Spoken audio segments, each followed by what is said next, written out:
Bueno, entonces me quedó un poco largo el título, les voy a ser honesto, digamos, pero básicamente de lo que vamos a hablar es de cómo incorporar algunas herramientas de inteligencia artificial sin hacer proyectos que sean muy costosos para monitorizar la calidad de atención en la telemedicina. Y ahí vamos a hablar de distintos aspectos. Em, entonces, me presento un poco. Como background, yo soy médico cardiólogo y ya desde hace unos 7 años me metí en el mundo de los datos y eso me llevó un poco de pasar a la estadística a ensuciarme realmente con lo que son los datos de la vida real y el manejo de la ingeniería de datos, que los datos estén disponibles, limpios, que sean consumibles.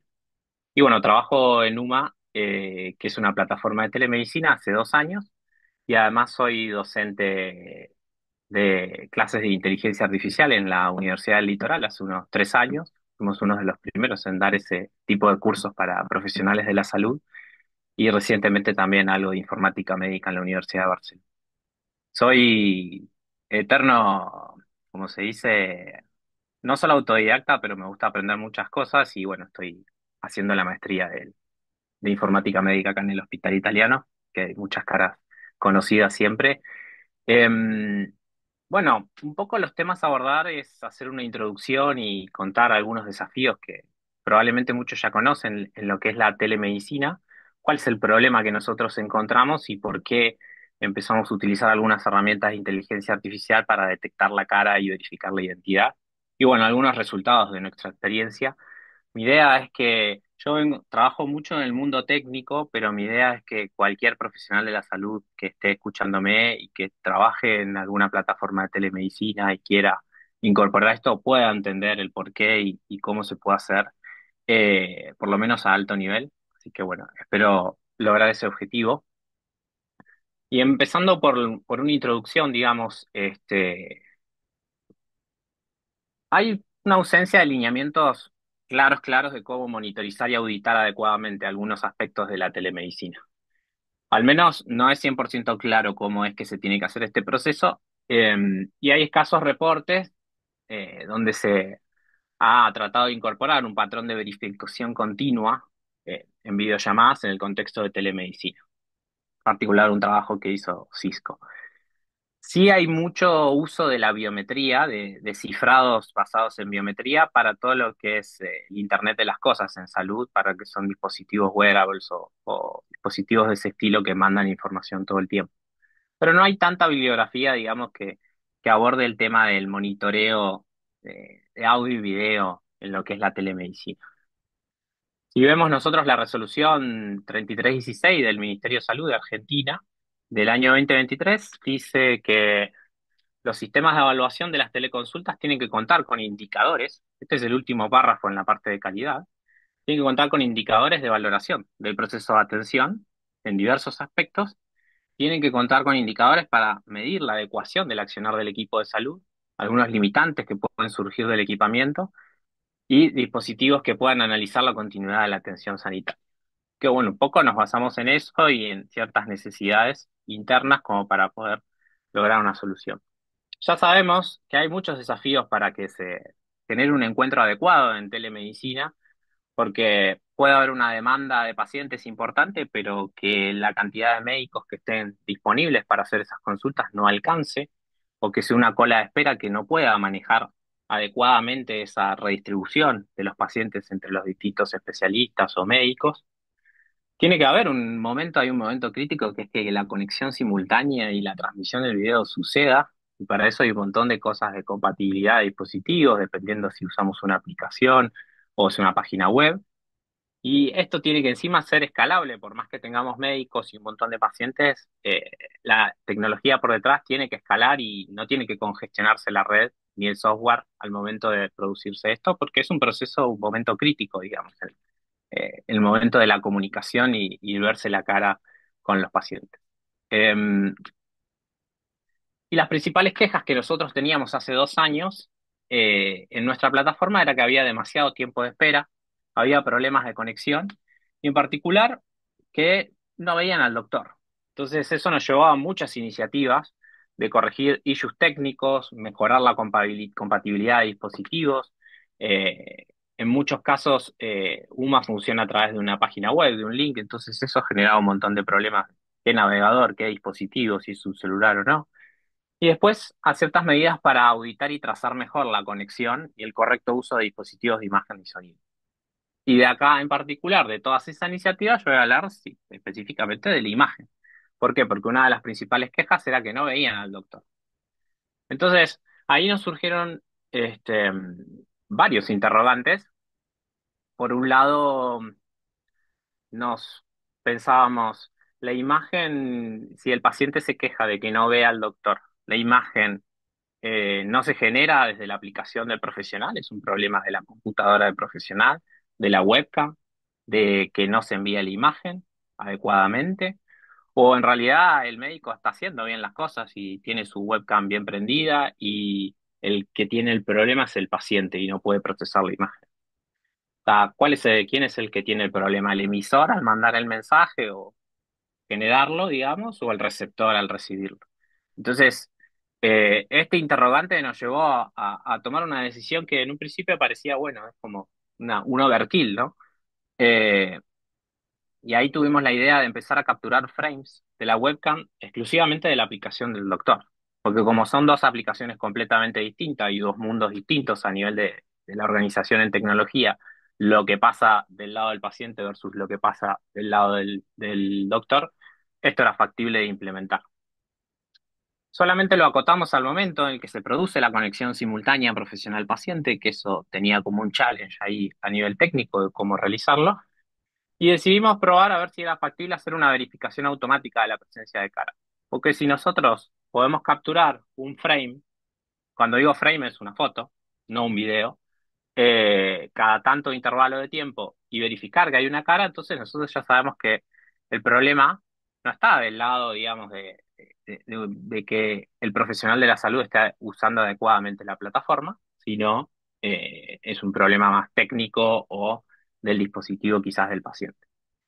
Y ustedes van a ver que como yo soy médico, también soy como una especie de policía acá, de querer que ciertos procesos y cosas se hagan bien, porque yo he trabajado en el ámbito asistencial y considero que hay ciertos valores o cosas que tenemos que tratar de mejorar y en lo posible tratando de usar soluciones innovadoras que no sean muy costosas.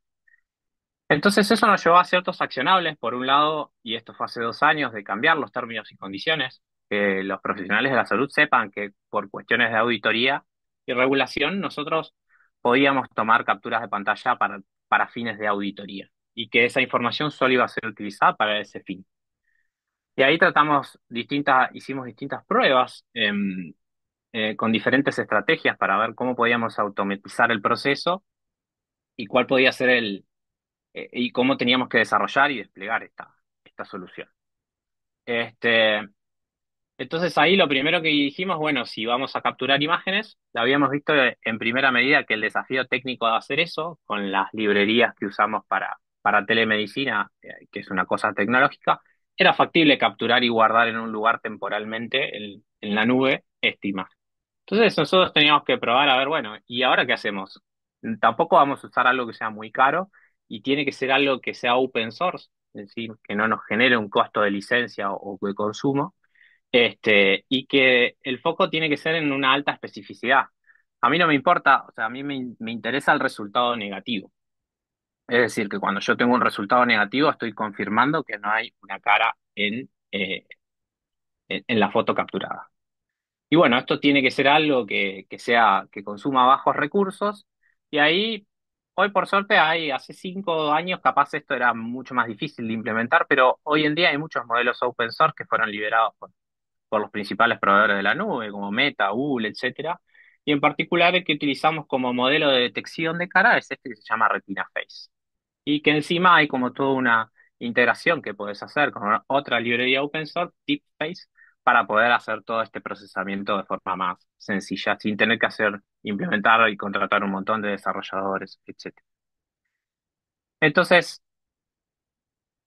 ¿cuál es el proceso que hicimos para detectar la cara? En primer lugar, se almacenaba temporalmente la foto en un almacenamiento, en un disco rígido en la nube, podríamos decir, y eso generaba una cola de eventos. ¿Por qué es como una cola de eventos? Porque nosotros esto solo lo dejamos prendido en las horas laborales, porque no tiene mucho sentido gastar en este procesamiento en la nube a las 2 de la mañana, que en general no tenemos ninguna consulta.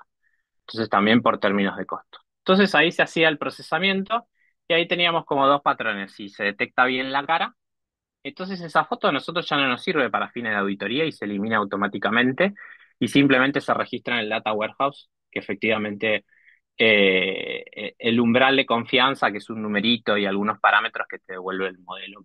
En general te da como un 100% de confianza de que ahí se detectó una. Y las fotos con issues las persistimos en auditoría para su revisión.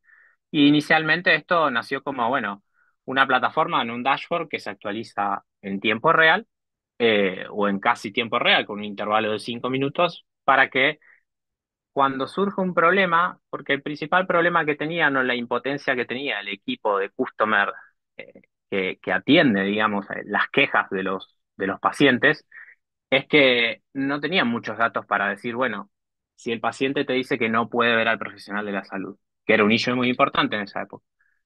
¿Cómo hacemos? ¿Quién tiene la razón? No teníamos una forma de validar efectivamente si era un problema del paciente, si era un problema del dispositivo o si era un problema del profesional o del dispositivo del profesional.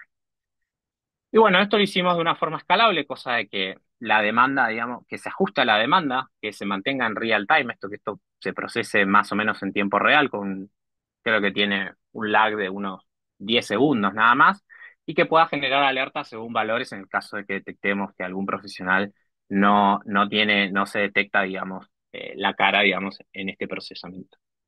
Em, y eso nos permitió definir rápidamente qué profesionales tenían problemas de la webcam y pudimos ver y estos son los datos del último año, que teníamos un 86% del momento en que estaba el paciente donde se veía la cara, a pasar ahora a un 97%, 98%, con 13 millones de capturas que fueron procesadas en la nube. Estos son datos de nuestros dashboards de ayer. Y obviamente eso se tradujo en un impacto positivo en la experiencia del paciente, por lo menos en este aspecto desapareció por completo, digamos, la queja de no veo al doctor eh, en la atención. Obviamente después hay otros problemas del ámbito de la telemedicina que no necesariamente se resuelven con esto. Y después ahí nosotros empezamos a decir, porque esto lo hicimos hace casi 2 años, y dijimos, bueno, pero solo la detección de la cara no alcanza, porque a veces el profesional hace algo, yo no estoy viendo ahora la cámara, pero hace algo y pone la webcam así, y no se da cuenta, porque está corrida su webcam, y la verdad que si alguien tomó alguna teleconsulta o tuvo una charla, y si yo les doy la charla todo el tiempo así, es un embole. La van a pasar mal, la experiencia es muy mala. Entonces ahí nos dimos cuenta que en ese mismo momento nosotros podíamos, al procesar la foto, hacer un encuadre de la foto eh, y ver si realmente se estaba detectando, digamos, si la foto que se capturaba estaba bien alineada o bien centrada. Entonces nosotros podíamos saber si la cara estaba muy corrida y no estaba centrada. Parece una pavada, pero lo único que se ve en la experiencia del paciente, digamos, en la telemedicina, tiene que verle la cara al médico. Em, entonces, esto es como un cálculo que se hace automáticamente con una superposición entre distintos cuadros que da una fórmula, ¿sí? Entre el cuadro, la superposición entre el cuadro rojo y el cuadro verde. Eso me va a dar un porcentaje de superposición y con eso yo puedo saber si está bien centrado o no. Acá como que tenemos parte del cuadrado verde que está por fuera del cuadrado rojo, ahí sabemos que esta, este uso de la webcam no está bien alineado. No, se podría mejorar la alineación de la cámara. Eh, Esto dentro del mismo procesamiento, sin tener que utilizar otros modelos, otras cosas más sofisticadas o más caras, ¿sí? Y después como último paso, que esto lo hicimos en los últimos 6 meses, de hecho antes de que surjan las nuevas regulaciones que ahora piden que también se haga la validación con RENAPER y esas cosas, eh, porque nosotros vimos que en esa misma parte del procesamiento se pueden, y ahora vamos a verlo con más detalle, se pueden vectorizar las fotos, o sea, convertir a matrices numéricas. Las matrices son como tablas de números, ¿sí? Entonces uno puede generar a partir de una foto una huella numérica. Y esto no es algo que hayamos inventado nosotros. Si todos tienen un iPhone o cualquier celular y usan el Face ID o lo que sea que tenga su celular, está haciendo esto en el fondo. E incluso en los celulares utilizan otros tipos de tecnologías como infrarrojos, etcétera. Acá nosotros estamos usando solo una captura de una webcam que en general la webcam no tiene del todo la mejor calidad.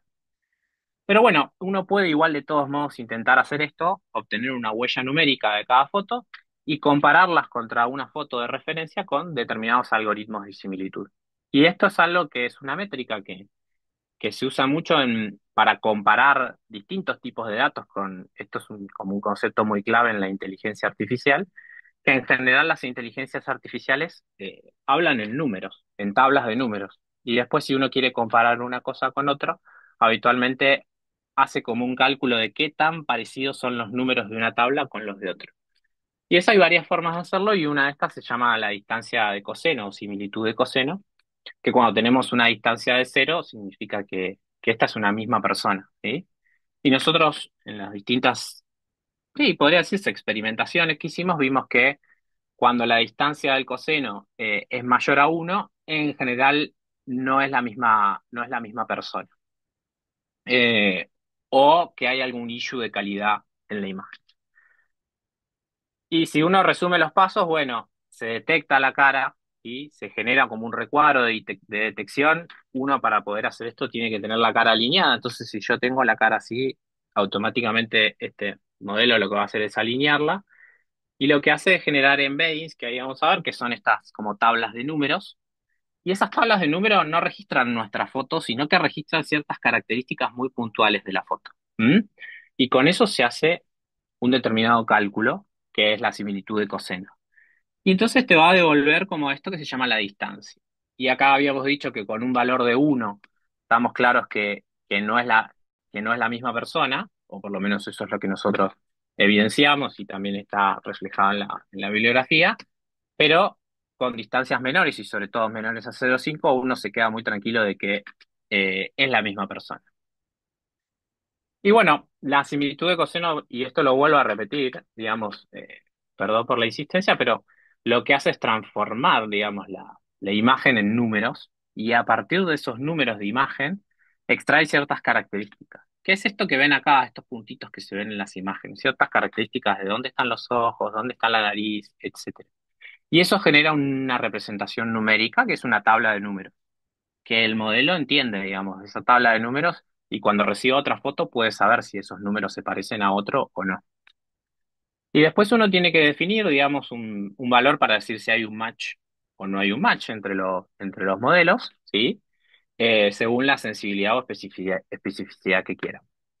A nosotros nos interesa un punto de corte de uno para decir, esta foto necesita auditoría porque se detecta, digamos, que podría no ser la misma persona en la que está conectada. ¿M?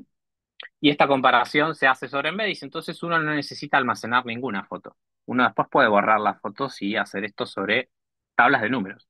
Uno se olvida y después tiene que aprender a interpretar. Por supuesto que hay desafíos en esto, en el sentido de cómo le explicamos a todo el mundo por ahí menos técnico cómo es que funciona esto y cómo interpretar estos datos. Y bueno, los resultados que tenemos es, de nuestra experiencia es que hemos procesado 22 millones de fotos, más o menos procesamos 1 millón de fotos por mes, ¿sí? En días picos podemos llegar a tener hasta 100.000 fotos que se procesan, y el costo para estar en la infraestructura en la nube es relativamente bajo, son $600 por mes. Podría ser que si un día tenemos el triple de consultas, eso obviamente va a crecer, pero a los niveles actuales de consultas que tenemos, 164.000 consultas el mes pasado, ese es el costo aproximado. Y esto generó una mejora sustancial en los scores de satisfacción. Por supuesto que estos scores de satisfacción, los resultados de esto no son atribuibles a esta medida, sino un conjunto de un paquete de mejoras que hemos hecho. Pero si vemos los datos de septiembre de hace 2 años con septiembre de este año, vemos que el volumen de consultas creció, que la posibilidad de que el médico y el paciente tengan un encuentro satisfactorio es de un 90% y que estos dos scores que son de satisfacción, el CSAT, que es un score que se toma en cada consulta de 0 a 1 a 5 estrellas, y estas encuestas de NPS que se hacen cada tanto tiempo a determinados grupos de pacientes, vemos que los scores han mejorado muchísimo en la satisfacción del paciente respecto a la experiencia. Eh, por supuesto que queda muchísimo trabajo por hacer, pero no es un score súper alto el NPS, pero sí hemos salido quizás de ese problema que se podía resolver aplicando tecnología de forma quizás creativa. Respecto a los resultados en la verificación de identidad en estos últimos 6 meses, no encontramos, por suerte, esperemos no encontrar nunca hallazgos de suplantación de identidad. Y acá estamos trabajando mucho en reforzar toda la seguridad en la plataforma y hay un montón de cosas para verificar la identidad, incluso antes, al momento del login. Esto es como una capa más de seguridad durante la consulta que nosotros, a raíz de todos estos procesos, hemos visto que es válido realizarlo. Solamente detectamos 3 casos de médicos. Lo que nosotros con este modelo hacemos es si se detecta realmente una similitud de coseno muy alta, una diferencia entre una foto y la foto de referencia de ese profesional de la salud, es guardar esa foto para tenerla válida como auditoría, porque si uno tiene que sancionar a un médico o hacer una medida disciplinaria o bueno, tener ese registro de que no se cumplió con determinada conducta de los términos y condiciones que acceden los médicos para poder trabajar en nuestra plataforma, uno tiene que dejar ese registro en algún lado de cuál fue el incumplimiento. Y acá solamente verificamos 3 casos donde en realidad los médicos lo que hacían era atender con otro médico u otro profesional al lado, ¿sí? Y a veces solamente se veía de a ratos, digamos, se veía a los dos profesionales y eso generaba como esta diferencia. Y tuvimos también casos excepcionales de cambios de identidad de género. Tenemos muchos médicos que trabajan en la plataforma, profesionales de la salud en general, más de 1.500 activos, entonces eso puede ser un caso posible. La verdad que los casos con una distancia o similitud de coseno mayor a 1 son muy raros. Esto obviamente con la tecnología y las librerías que usamos. Si ustedes quisieran replicar esto de su experiencia en sus proyectos de telemedicina, todas las librerías son open source, es simplemente desplegar en la infraestructura que ustedes tengan esta solución. Y en general tenemos casos muy intermedios de profesionales de la salud donde nosotros tenemos fotos de referencia de ese profesional. En realidad no es la foto en sí, pero sino la representación con números de esa foto. Y en general debe ser porque hay profesionales que tienen muchísima luz de fondo o están con el sol atrás, etc. Eso es algo que todavía queda como punto de mejora. Pensamos, ok, para esos casos que no son muchos, serán una revisión de 20 profesionales cada 15 días que puede pasar esto. Ver cómo automatizar ese proceso, quizás utilizando un modelo que sea más caro, pero más potente para detectar esta similitud o diferencia, como para desempatar. Y bueno, respecto a los desafíos, hay desafíos respecto a lo que es incorporar, bueno, acá no queda del todo claro o es interpretable qué es lo que pide con las nuevas regulaciones el gobierno respecto a la validación de identidad con RENAPER para las prescripciones electrónicas. No especifica 100% obliga que usemos RENAPER, pero podríamos utilizarlo en algún caso. Creemos que es factible hacerlo más que nada al registro o al alta del profesional de la salud. Esto de los casos de iluminación muy cambiante que les contaba. Y bueno, esto de validar con algunos servicios o tecnologías más potentes, en estos casos Edge, este 5%. Y el tema de las alertas siempre es un problema, digamos, si uno genera alertas que ya sea al profesional de la salud diciéndole, usted no está usando la cámara, en este momento esa funcionalidad la tenemos desactivada porque y la tenemos más monitorizada así en un dashboard o en otras cosas más internas, porque la fatiga que uno puede generarle al profesional, quizás eso puede ser molesto, estamos trabajando en ver cómo mejorar eso. Eh, y bueno, eso sería, digamos, como conclusiones, la masividad en la telemedicina requiere encontrar estrategias para monitorizar el buen uso de la plataforma y evitar abusos. Es algo que hay que hacer y que recomienda cualquier práctica de guía clínica, por más que en algunos casos no sea tan específico en cómo hacerlo. Garantizar la verificación en tiempo real de los profesionales en las videollamadas genera más confianza y protege la privacidad del paciente y previene el fraude o que alguien le robe la computadora o use la computadora, piense que nosotros, y en la mayoría de los casos de telemedicina, el profesional no está en un ámbito hospitalario, no tiene un login con una credencial, ¿sí? Y bueno, es factible implementar esta solución con herramientas open source a bajo costo en estos casos y seguramente el año que viene o adelante podremos contarle cómo sigue esta experiencia y cómo lo adaptamos con todas las que son las nuevas normativas. Así que bueno, eso es todo y bueno, Gracias, gracias Maiko. por el espacio. Muy,